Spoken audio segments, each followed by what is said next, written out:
estreno mundial, que la verdad, bueno, pues desde el año pasado que se publicó que iba a salir esta película ha sido, pues en redes sociales, una locura. Definitivamente se han vuelto locos en todas partes del mundo esperándola, y bueno, sabemos además que es la segunda película más esperada en IMDb, así que bueno, pues bienvenidos a este estreno mundial de Winnie, Pooh, Miel y Sangre, que es traída por Cinemex Presentas, y vamos a darles un aplauso a Fred Davis, que es Winnie Pooh. Stand up, Fred. Hey. También nos acompaña Reese, que es el director. Desde un largo viaje en tierras lejanas está con nosotros también Scott Jeffrey, que es el productor. Nicolai León, que ya lo van a ver, es Christopher Robert. También Amber, que nos acompaña aquí, ella es Alice. Daniel Roland es Zoe. Además está María Taylor. Natasha Tosini es Lara.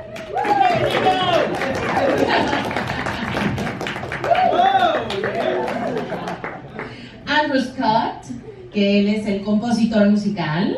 Muy bien. Párese, por favor. Say hi. Like a ballerina. And Vincent Knight, director de fotografía. Hola.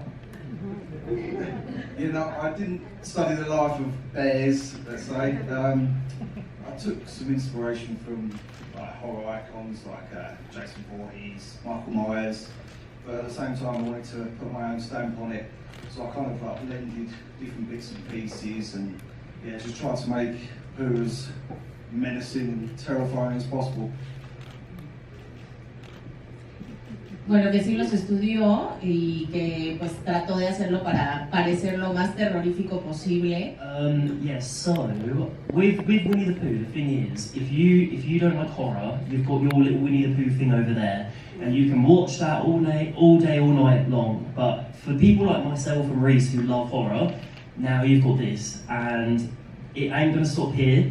In the sequel, you're going to get 5 times the gore, 5 times the deaths. We want to kill about 100 people in the sequel, so it's going to get worse. And next up is Bambi. So yeah, we're going to make some really cool decisions with that. It's got a really cool twist ending. So yeah. And with yours, with the second question, so we had to be super careful because with Winnie the Pooh, the only version which is in the public domain is the 1926 book. By A. Milner. So when I was kind of like directing the story and how I wanted him to look, and his mannerisms and how he interacts with certain things, I had to kind of completely forget about everything which has happened from Winnie the Pooh from 1926 to present day. So I wasn't allowed to kind of go anywhere near the Disney one. So that's why he doesn't have like a little red shirt, why he's got pants on, which you're glad about that, Craig. And yeah, just base it on what was in the 1926 version. And in that version, you still got a lot of the characters in there, like Winnie the Pooh and Piglet and Owl. And he still has like a love of honey, and he has like interaction with bees as well. So we try to put in as many of those elements as we can into the film which you guys are gonna watch tonight. Esta noche, muy bien. Aquí el director de musical habla muy bien español. Vamos a darles un poquito de esta respuesta. Rápidamente, bueno, tenemos ya, para los que aman el Winnie Pooh clásico, tienen su Winnie Pooh clásico, se pueden quedar con ese. A los que aman el horror tienen ahora a este Winnie Pooh para disfrutarlo.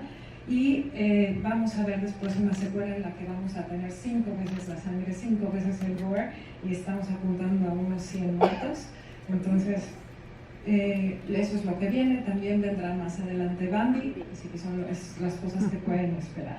Ahora, en cuanto al personaje Winnie Pooh, necesitamos ser muy cuidadosos con eso, por porque viene a partir de que Winnie Pooh, pero el de 1926, el personaje de Miel, ya entra en dominio público. Nos teníamos que alejar mucho del Winnie Pooh de la versión de Disney, tenemos que basarnos en el original, manteniendo sus manerismos, por eso lo ven un poco diferente. Tenemos de ahí la versión de 1926, los personajes que vienen en esa versión, y por eso van a ver a Winnie Pooh, que no trae la playera roja y que sí trae pantalones.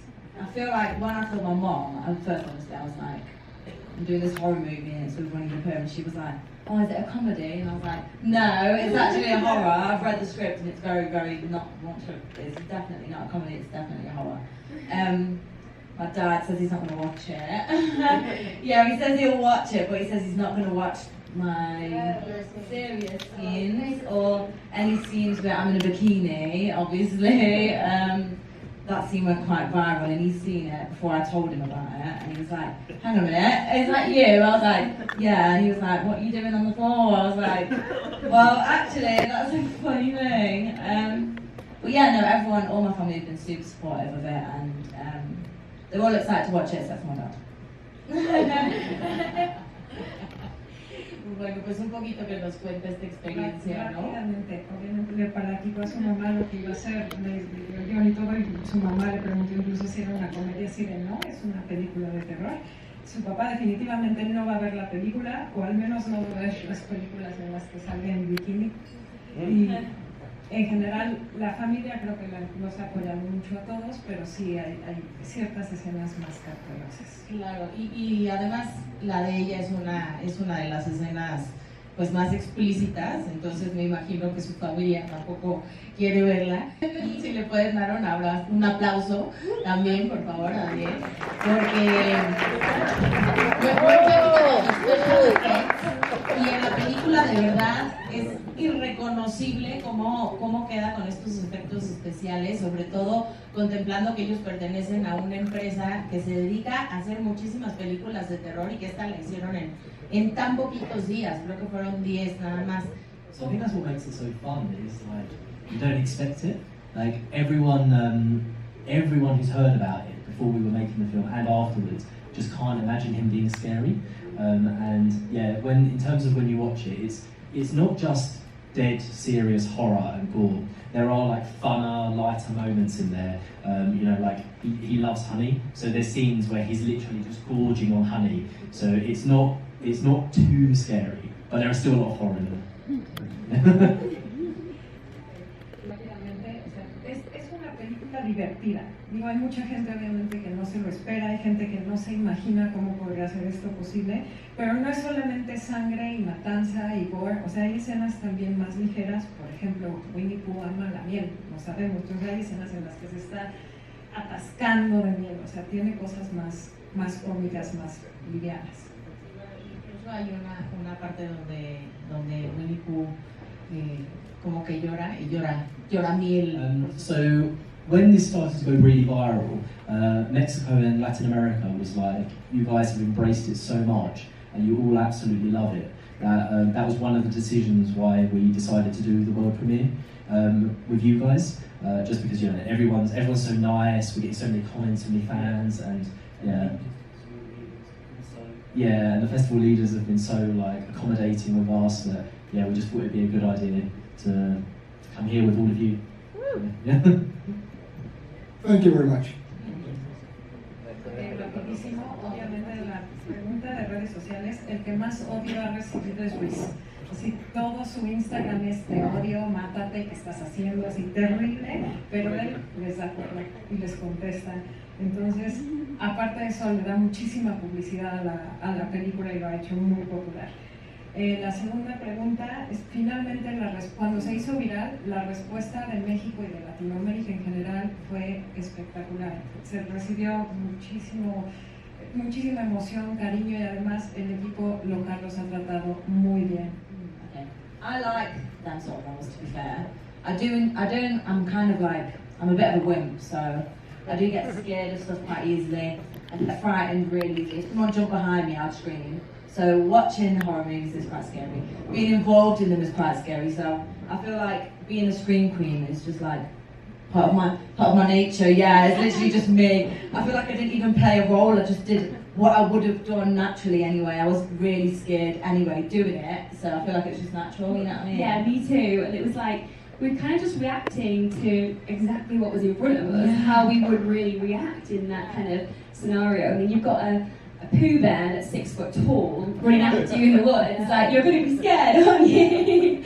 I think there was an occasion when we were filming, and it was myself and Natasha Rose Mills, who's not here today, and we were running on through the woods and they were filming us, and we were going, cut, and we just kept going, didn't we? We were so scared, like it was so real to us. So yeah, I was screaming then as well, so it kind of just comes with the territory. It's always just more exciting, isn't it, having those kind of roles? More fun, more gore, more... It's just more exciting, more to get your teeth into. Yeah, I absolutely love it. I think most of the films that I've done are horror films, and I'm like the biggest fan of the genre, so it's always really exciting. And I kind of love the scream queen role, because I feel like they're quite powerful. Like, I just love the thought. In horror films, normally the guys kind of get killed off first, and then the women survive, and I'm like, woo, feminism! So I really like that, and I feel like all the characters in this film are really strong. Like, they all have their strengths and their weaknesses, and they all kind of represent something different. But I feel like you'll see a lot of similarities in the characters with other scream queens that you've seen in different films in the past, which is really cool. Yeah, until you've been in the middle of the night in a forest covered in absolute blood, you can't see anything. You've got the most amazing special effects makeup. Props to Rebecca Wheeler, who did such a fantastic job on this movie. And yeah, it's so much fun. Even though at the time you're so cold, you can't feel anything, you can't see, you've got blood in your eyes. I've done so many films with these guys now, and it's almost having fun, like someone else mentioned. It really is. You'll see it. It's such a good time. It's always fun. It's fun. It's hilarious. Yeah. You'll probably see some little bloopers going around the internet soon as well, so watch out for those. They're funny. Bueno, pues al parecer la pasaron muy bien con esta pregunta. Vamos a hacerles un poquito la traducción, fueron muchas, pero un poquito en español para que todos lo tengamos. En resumen, a todas les encantó ser Scream Queens, se la pasaron muy bien, es mucho más emocionante. Acá, por ejemplo, también dice que ella de por sí se asusta de todo, entonces, en realidad, varias de ellas no estaban actuando tanto. Si te encuentras a un Winnie Pooh de 1,80 en el bosque a medianoche, también vas a salir corriendo. Y hay una anécdota incluso en que seguían ya gritando, ¡corte, corte! Y ellas seguían corriendo por el bosque. Pero igual, o sea, es una experiencia de estar cubiertas en sangre, de así los ojos cubiertos. Finalmente es muy divertido. Ser Scream Queen es la mejor parte, es lo más emocionante. Exacto, y bueno, aquí también le dieron las gracias a la persona que hizo parte de los efectos especiales, que está por ahí atrás. Y bueno, recordarles que además todo esto sí realmente se grabó en el bosque de los 100 acres, que es el bosque que salía en los libros de Winnie Pooh, y que precisamente se fueron a ese lugar que tiene una magia impresionante y que nos puede llevar pues a esos rincones tan terroríficos en los que pues logran retratarlo en la película. The composer comes on to the film like near the end. They've already finished shooting. They're all the best of friends. So first I just want to say, this group of people who all work together and have worked together many times, they've welcomed me into their family and I love them. We love you. There's a saying here, so if you guys come to LA, mi cama es su cama. Oh, mi casa, lo siento. Oh, cama. Es muy generosa, ¿sí? I think I said that. Lo siento. Tengo vacantes. That's my wife. Lo siento. The music. So when I first joined to write the music, I remembered an article that I had read about somebody who put a violin inside of a beehive. And I reached out to that person, and he said, "Oh yeah, I forgot that I did that. Do you want to use it?" So we used what I call the beehive-a-lin on the soundtrack, and it really sounds different, doesn't it, Reese? It sounds like bees buzzing or something. Yeah, it's so unique. Yeah, It's a really good idea. Yeah. And I'll just say that nobody ever said no. Everybody always said, "Let's hear it." And I love that energy in a movie. We just all want to have fun. Ok, antes que nada, bueno, el compositor siempre llega al final de la producción Y en este caso ya todos eran amigos, todos se amaban, pero le dieron la bienvenida con brazos abiertos. Y bueno, Andrew ya los invitó todos a su cama y a su casa. Y sobre la música en especial, se acordó de que en algún momento leyó un artículo sobre una persona que metió un violín en un panal de abejas. Entonces contactó a esta persona y ya hasta se le había olvidado lo que había hecho. Así, ¿sí lo quieres? Entonces fue a ver a la persona, sacaron el violín después de 2 años de estar en el panal, estaba lleno de miel y tiene un sonido muy particular que incluso suena al zumbido de las abejas, ya lo verán.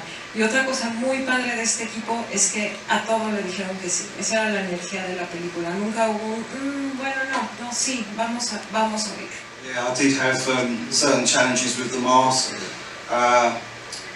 sight, because sometimes I'll be running along, the mask would slip over my eyes, I'm totally blind.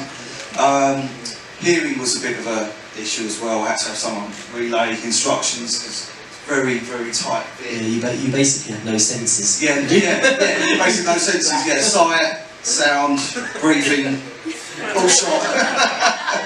So yeah, there was a few barriers with that, but and while you're doing that, you've sometimes got a knife. I don't know if sometimes it was real, and like people like Amber and Nikolai's throats. So yeah, it wasn't real.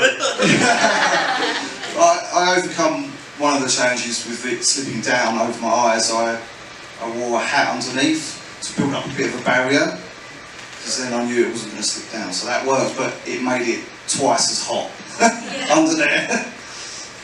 Si nos cuentan un poquito esta anécdota en la que hay una escena en la que parece real porque como la máscara le queda grande y no ve muy bien, trae un cuchillo y está persiguiendo al pobre Nicolás.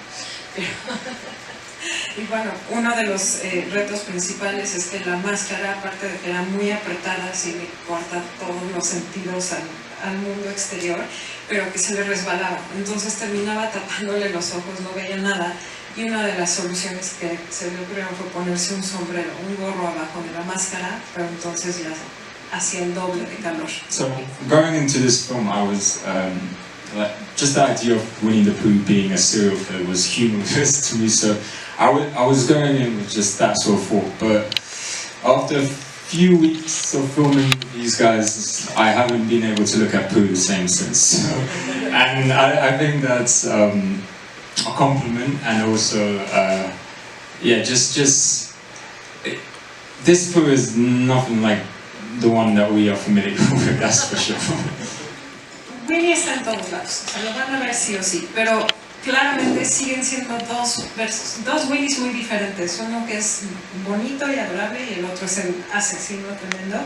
Pero sigue siendo Winnie the Pooh, son dos diferentes. There's a moment where, so Christopher Robin, when he was younger, he kind of like nurtured them, and he came across them, and he was like, like helping them survive in the wilderness. And then he got to a certain age where he needed to move away and like carry on with the rest of his life and like go to college. And whilst he did that, it kind of created a scenario where the gang, like Pooh, Piglet and all of them, needed to go back to their animalistic roots and become more feral and figure out how to like find food, and then Eeyore was the food. So, yeah.